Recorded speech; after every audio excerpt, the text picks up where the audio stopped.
ಸಾಲಬಾಧೆ, ಅನಾರೋಗ್ಯದ ಸಮಸ್ಯೆ, ಮನೆಯಲ್ಲಿ ಶಾಂತಿ ಇಲ್ಲ, ನೆಮ್ಮದಿ ಇಲ್ಲ ಅಂತ ಕಷ್ಟಪಡುತ್ತಿದ್ದರೆ ಈ ಒಂದು ಸರಳ ತಂತ್ರ ಮಾಡಿ ಕೇವಲ 1 ತಿಂಗಳೊಳಗಾಗಿ ನಿಮ್ಮ ಎಲ್ಲ ತೊಂದರೆಗಳು, ಸಮಸ್ಯೆಗಳು ಬಿಟ್ಟು ಹೋಗುತ್ತದೆ. ಅದನ್ನು ಹೇಗೆ ಮಾಡಬೇಕು ಅಂತ ಇವತ್ತಿನ ವಿಡಿಯೋದಲ್ಲಿ ನಿಮಗೆ ತಿಳಿಸ್ತೀನಿ. ನಿಮ್ಮ ಜೀವನದ ಯಾವುದೇ ಒಂದು ಸಮಸ್ಯೆಗಳಿದ್ರೂ ಶೀಘ್ರ ಮತ್ತು ಶಾಶ್ವತವಾದ ಪರಿಹಾರಕ್ಕಾಗಿ ಪಂಡಿತರು, ದೈವಜ್ಞ ಗುರುಗಳು ಆದಂತಹ ಪಂಡಿತ್ ಶಿವಾನಂದ ಗುರೂಜಿ ಇವರಿಗೆ ಒಂದು ಕರೆ ಮಾಡಿ ಪ್ರತಿಯೊಂದು ಸಮಸ್ಯೆಗೂ ಪರಿಹಾರವನ್ನು ಕೊಡುತ್ತಾರೆ.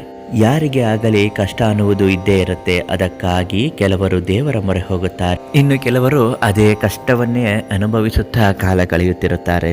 ಈ ಥರ ಮಾಡೋದ್ರಿಂದ ಯಾವ ಉಪಯೋಗ ತಾನೇ ಆಗುತ್ತೆ ಹೇಳಿ? ಪ್ರತಿಯೊಂದು ಕಷ್ಟಕ್ಕೂ ಅದರದ್ದೇ ಆದ ಪರಿಹಾರವನ್ನು ಮಾಡಿಕೊಳ್ಳಬೇಕಾಗುತ್ತೆ.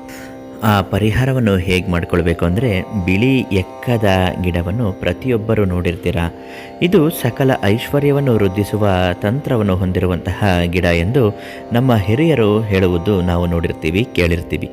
ಮನೆಯಲ್ಲಿ ಹಣಕಾಸಿನ ಸಮಸ್ಯೆಗಳು ಇದ್ದಾಗ ಅದಕ್ಕೆ ಈ ಬಿಳಿ ಎಕ್ಕದ ಗಿಡವನ್ನು ತಂದು ಮಂತ್ರಿಸಬಹುದು. ಕೈಯಲ್ಲಿ ದುಡ್ಡು ನಿಲ್ಲುತ್ತಿಲ್ಲ, ನೀರಿನಂತೆ ಖರ್ಚಾಗುತ್ತಿದೆ ಎಂದರೆ ಈ ಬಿಳಿ ಎಕ್ಕದ ಗಿಡ ರಾಮಬಾಣ.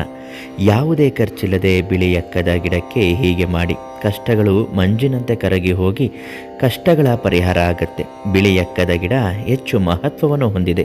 ಔಷಧಿ ಗುಣಗಳನ್ನು ಕೂಡ ಇದು ಹೊಂದಿದೆ. ದೇವತಾ ವೃಕ್ಷ ಅಂತಲೂ ನಮ್ಮ ಪುರಾಣಗಳಲ್ಲಿ ಹೇಳಿದೆ. ಈ ಗಿಡವನ್ನು ಸಂಕಲ್ಪ ಮಾಡಿಕೊಂಡು ಪೂಜೆ ಮಾಡಿದರೆ ಅನೇಕ ಶುಭ ಫಲಗಳು ಉಂಟಾಗುತ್ತದೆ. ಹಾಗೂ ಇದು ಗಣಪತಿಯ ವಾಸಸ್ಥಳ ಅಂತಲೂ ಕೂಡ ಹೇಳುತ್ತಾರೆ. ಬಿಳಿ ಎಕ್ಕದ ಗಿಡವನ್ನು ಸೂರ್ಯ ಉದಯಕ್ಕೆ ಮುನ್ನ ವಾರದಲ್ಲಿ 3 ದಿನಗಳ ಕಾಲ ಪೂಜೆ ಮಾಡಿದರೆ ಸಕಲ ಸಂಕಷ್ಟಗಳು ನಿವಾರಣೆ ಆಗುತ್ತದೆ, ಸಕಲ ಇಷ್ಟಾರ್ಥಗಳು ನೆರವೇರುತ್ತದೆ. ಬೆಳಿಗ್ಗೆ 5 ಗಂಟೆಗೆ ಎದ್ದು ಸ್ನಾನ ಮಾಡಿ ಗಣೇಶನ ಬೆಳ್ಳಿ ವಿಗ್ರಹ ಅಥವಾ ಪುಟ್ಟ ಯಾವುದಾದ್ರೂ ಒಂದು ಫೋಟೋ ಅಥವಾ ವಿಗ್ರಹ ಇದ್ದರೂ ಸಾಕು, ಎಕ್ಕದ ಗಿಡದ ಮುಂದೆ ಅಕ್ಕಿಯ ಮೇಲೆ ಇಟ್ಟು ಅರಿಶಿಣ, ಕುಂಕುಮ ಹಚ್ಚಿ ಅಕ್ಷತೆ ಹಾಗೂ ಹೂ ಮತ್ತು ಒಂದು ತಂಬಿಗೆ ನೀರನ್ನು ತಂದು ಎಕ್ಕದ ಗಿಡಕ್ಕೆ ಹಾಕಿ ಪೂಜೆ ಮಾಡಿ ಕೈ ಜೋಡಿಸಿಕೊಂಡರೆ ಸಾಕು. ನಿಮ್ಮ ಎಲ್ಲ ಕಷ್ಟಗಳು ದೂರವಾಗುತ್ತದೆ, ಸಮಸ್ಯೆಗಳು ಬಗೆಹರಿಯುತ್ತದೆ, ನೆಮ್ಮದಿಯ ಜೀವನ ಕೂಡ ನಿಮ್ಮದಾಗುತ್ತದೆ.